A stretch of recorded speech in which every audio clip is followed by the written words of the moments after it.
Glória a Deus, salve cada irmão, a cada irmã nesse dia com a paz de Cristo Jesus. Deus venha abençoar a tua vida, Deus venha abençoar o teu lar, que Deus venha falar ao teu coração nesse dia mais uma vez através da palavra do Senhor, amém? Desde já agradeço a presença, né? Se você está vendo essa live, esse vídeo, é porque você está dando uma audiência. Eu quero dizer muito obrigado, quero dizer que Deus te abençoe, quero dizer que eu tenho orado para as pessoas que acompanham essas mensagens. É claro que a gente ora por todos, né? Mas a gente sabe que tem pessoas que têm fé no texto da palavra, porque aqui o meu nome, eu não sou nada, eu sou apenas um instrumento, aqui o nome do Senhor é glorificado, amém? Tanto no status como também no YouTube, amém? Quero dizer para os irmãos que teve algumas lives que eu prometi dizer que a igreja era como um time de futebol, né? E aí este vídeo não veio para o status, irmão, porque ficou muito longo, deu 18 minutos, né? Quero te dizer que você que me acompanha no status, se você quiser ouvir essa palavra, ela está lá no canal, né? Dá 18 minutos. Foi a palavra do Natal. Lá, o título diz assim: um louvor e uma palavra para o seu Natal, né? Se você quiser lá acompanhar que a igreja é como um time, lá eu falo um pouquinho sobre jogo também, que uns gostam de jogo, uns pregam que pode, uns pregam que não pode. Ali eu trouxe uma pequena explicação sobre o assunto, também.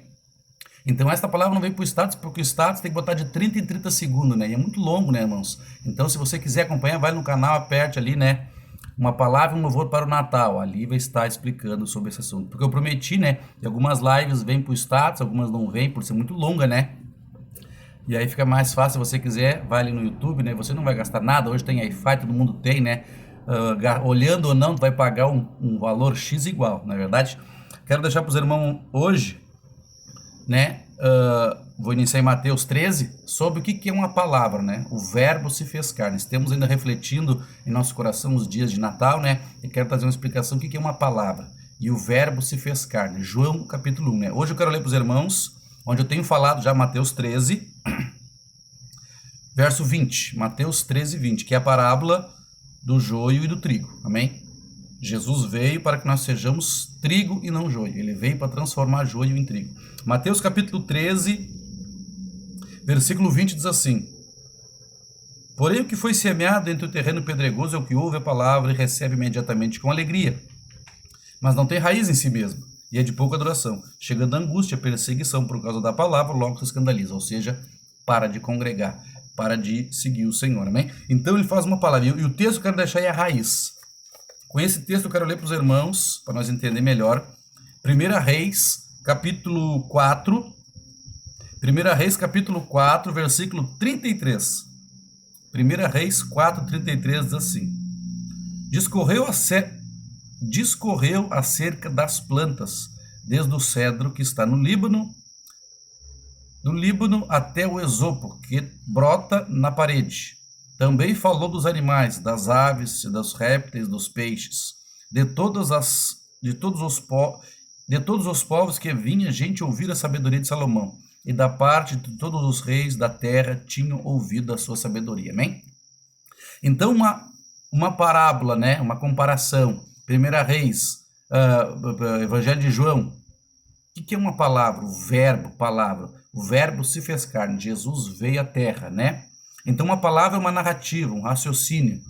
Uma narrativa, uma comparação, um raciocínio na mente, pela palavra. E para explicar isso, né? Salomão estudava as árvores, ele foi o homem mais sábio lá, né? Jesus a gente não conta porque Jesus é o cabeça, ele é o rei, ele é o Senhor, ele é Deus. Então dos homens foi Salomão, e ele observava as plantas. E aqui fala do cedro do Líbano, e com as plantas ele tirava lições espirituais, né? Jesus disse que quando nós estivermos muito ansiosos, nós devemos olhar para as aves do céu, né? Ele usou uma ave. Aqui eu quero falar do cedro do Líbano. O cedro do Líbano, irmãos, em 1 ano e meio, ele cresce para fora da terra 5 centímetros. E para dentro do chão, 1,5 metro de raiz. Amém? 1,5 metro de raiz. Ela chega a dar 40 metros de altura e 11 metros de espessura embaixo, né? Então ela é forte, ela não cai. Você está entendendo? Então, a raiz, disse Jesus na parábola ali, né? Que aquele que não tem raiz, quando vem uma perseguição, ele sai, né? Então isso é uma narrativa. Então Jesus veio para que nós ficássemos firmes. Eu vou falar um pouquinho na sequência. Firmes nos caminhos dele, como o cedro do Líbano. Você está entendendo? Hoje As pessoas querem ser vistas por fora, né? Querem ficar famosa, mas não tem raiz. Na sequência, eu vou pegar 2 personagens para tu entender, para nós entender o que é uma pessoa firme e o que é uma pessoa não firme na palavra, né? Estamos virando o ano, né? Hoje é dia 31, o último dia do ano de 2022, né? Que nós possamos entrar um ano novo mais firmes com o que Deus tem para mim, com o que Deus tem para você. Porque os dias são maus. Satanás veio para matar, roubar e destruir. E ele está matando, está roubando, está destruindo. E Jesus está dizendo que vai ficar firme quem está na rocha, quem está firme. Então, nós temos que crescer para dentro, espiritualmente, né? Por isso que no Salmo 1, a Bíblia diz que o homem que teme a palavra de Deus, ele é como uma raiz plantada à beira do rio, que ela vai nas correntes das águas, e a folha nunca fica seca, nunca murcha, sempre verde, sempre aquela árvore bonita, ou seja, um crente sempre alegre, né? Não vou dizer 100%, né? Mas de cada 10 dias, irmão, no mínimo uns 8 ou 9 eu tenho que estar alegre, se não tem coisa errada comigo, correto? Então a minha raiz não está firme, então eu não estou como o cedro do Líbano, né? Eu vou falar mais um pouco dessa árvore. É uma madeira forte, uma madeira que tem durabilidade.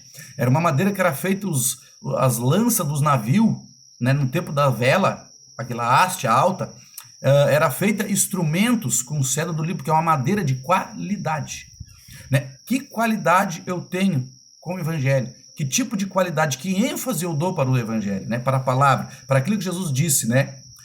Lá diz o texto que Jesus veio para os que eram seus, os seus não receberam. Evangelho de João, capítulo 1, né? Eu já falei nos vídeos anteriores. Então eu preciso ser como o cedro do Líbano, se firmar com Deus. Tem pessoas que querem sair por aí para o mundo fazendo obra de Deus, mas não estão firmes por dentro. O cedro do Líbano, primeiro ele se firma para dentro, depois ele cresce para fora. Imagina uma árvore com 5 centímetros, irmãos, e com 1,5 metro de raiz. Quem é que derruba essa árvore, irmão? Quem é que arranca uma árvore dessa? Pode levar uns golpes, mas a raiz está firme. E Jesus diz que quem está firme não se escandaliza, Mateus 13. Ou seja, ele continua sendo trigo, senão nós se tornemos o joio, e Deus não quer isso. Então, devemos nos afirmar no evangelho, conhecendo a palavra. Então, Salomão, ele observava as árvores e tirava lições espirituais para nossas vidas. Isso é uma explicação de um logos, de uma palavra, uma comparação, um raciocínio, para nós se firmar na obra de Deus, amém? Que você tenha um ótimo virada de ano, abençoada pela palavra, abençoado pelo Senhor, que essa palavra traga entendimento, traga temor ao teu coração, que te traga vontade de orar, que te traga vontade de ler a palavra, de conhecer o evangelho, né? Evangelho de João, capítulo 5, no versículo 39, Jesus disse: examinar a escritura, porque julgar tem nela a vida eterna. Que Deus abençoe a tua virada de ano, que Deus venha falar ao teu coração, né? Neste dia, nesta virada de ano, que possa ser um ano de renovo, um ano de busca, um ano de oração, um ano de temor, um ano de renúncia, para nós enfrentar o que tem para frente, pois o céu nos espera. Que Deus abençoe, em nome de Jesus. Paz.